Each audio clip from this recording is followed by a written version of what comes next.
creative people are often described as right-brained, and the analytical people are described as left-brained. But a new study calls that theory an entire myth.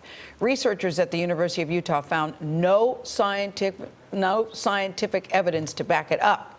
Dr. Gayatri Devi is a clinical associate professor of neurology at New York University and joins us at the table. And I'm thinking, doctor, now do we have to change everything that we've been taught to believe all these years? Not well. I think you've got to think twice about it.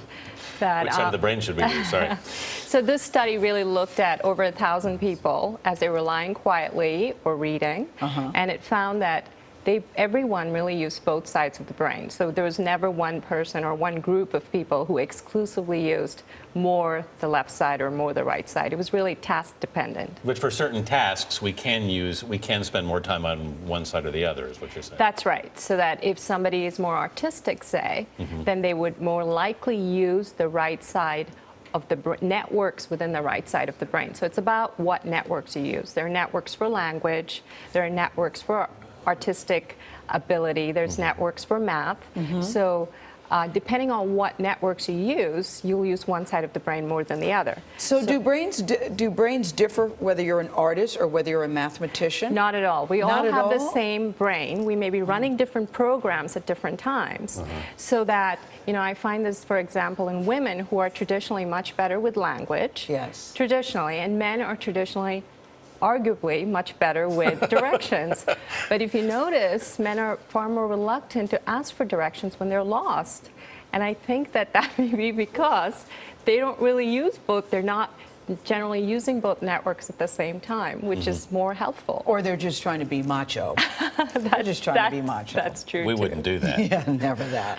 Why do you think then, I mean, boy, this is interesting. Why do you think then that some people are more artistic? I mean, if we're not sort of programmed within the brain to lead one way or another, then how do we get there? Well, we develop certain networks, and really the artistic network needs both sides of the brain. So for example, there are people who have what are called split brain syndromes, where both sides of the hemispheres, both brain hemispheres are disconnected from each other.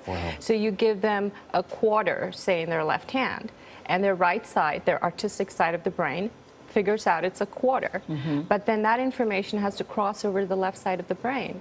But it doesn't, because the hemispheres are split, and therefore they can't tell you that it's a quarter. And if art is really about communication, about your emotions, so if you're not able to do that, then you're not much of an artist, are you? So you really always have to use both sides of your brain in order to be a functional human being, in order to be able to navigate society. I think we just should be glad that we have a brain. The worst thing you want is it to be called a no-brain person. Right. That is so true. Left or brain. So what you're saying now, I'm so fascinated by this, because we're saying there's no such thing as left or right. We just both use both sides all the time. That is correct, yes. All right. Yes. Thank you very much, Dr. Devi. Well, thanks for having me.